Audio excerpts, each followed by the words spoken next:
এখানে এসেছেন যে ঘাসের উপর জোড়া ফুল, দেশ বাঁচাবে তৃণমূল, এই কথাকে সামনে রেখে যারা এখানে এসেছেন আমার হৃদয়ের অন্তরস্থল থেকে শ্রদ্ধা ভালোবাসা জানিয়ে আজকের এই সভার সঞ্চালক মহাশয়কে ধন্যবাদ জ্ঞাপন করছি।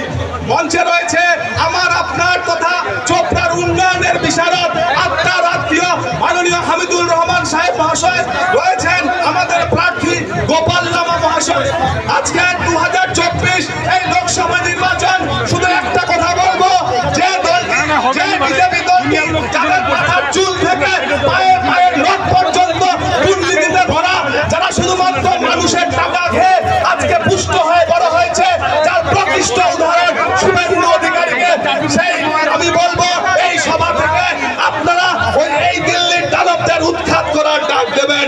আর একটা কথা বলতে চাই, যে বিধায়ক আমাদের একমাত্র বিধায়ক উন্নয়নের কান্ডারি হামিদুল সাহেব মহাশয়, যিনি আপনার পাশে দিন রাত্রি আপনার পরিষেবা দিয়েছেন, যিনি 34 বছরে বাম শাসনকে অপশাসন করে বাম শাসনকে দূর করে পাড়ায় পাড়ায় উজ্জ্বল রাস্তা করে দিয়েছে, যিনি প্রত্যাখ্যিত হওয়ার পর আপনাদের দাসপাড়ায় 10টি বেডের ব্যবস্থা করেছে হাসপাতালে, যিনি গ্রামে গ্রামে জলের ব্যবস্থা করেছে, সেই বিধায়ক যা প্রতিশ্রুতি দিয়েছিল যে 1 লক্ষের বেশি ভোট গোপাল লামাকে আমরা জেতাবো, সেই প্রতিশ্রুতি আপনাদের রাখার দিন এসেছে।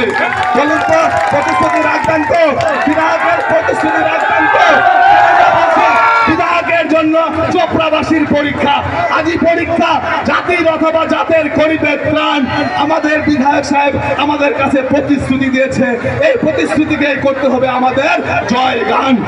তাই বলছি, প্রত্যেককে বলছি, বিজেপিকে বিসর্জন দিবেন, কারণ একটাই ডাক দিয়েছে নেত্রী, যে প্রত্যেককে বলেছে, আমাদের চোপড়া ব্লকও বলেছে হামিদুল সাহেবের গর্জন, বিরোধীদের বিসর্জন।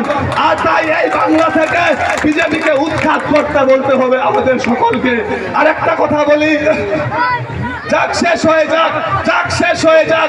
আমরা শুনেছি ওই মাভই কোন নতুনের সঙ্গে অত্যাচারকে, অবিচারকে, লাঞ্ছনাকে, 100 দিনের বঞ্চনাকে এদেরকে ভাঙতে হবে। আপনারাই পারবেন ভাঙতে, কারণ আপনারাই জনপ্লাবন এখানকার প্রমাণ করে দিচ্ছে, আপনারাই মাটি শেকড়, আপনারাই মাটি মানুষ। আজকের এই সভা থেকে বলছি, যে ব্যক্তিটি, একটা ব্যক্তি যার নাম ছিল দিলীপ ঘোষ, যিনি বলেছিলেন যে তৃণমূল কংগ্রেস বস্তির পার্টি। হ্যাঁ দিলীপ বাবু, তৃণমূল কংগ্রেস বস্তির পার্টি। আপনি তৃণমূল কংগ্রেসকে বস্তির পার্টি বলায় আমরা গর্ববোধ করি, আমরা সম্মান বোধ করি, কারণ এই বস্তির পার্টির কাছে আপনাকে 2021-এ হাঁটতে হয়েছিল। প্রস্তুত থাকুন, 2024 আসছে, আবার শুধু সময়ের অপেক্ষা। মনে রাখবেন, যে মানুষটি, যে নেত্রীটি আপনাদের উন্নয়নের ধারাকে ত্বরান্বিত করেছে, বাড়তি একটা ভিড়ের টাকা আপনাদের উপর চাপায়নি, সেই নেত্রীকে ভোট দেবেন।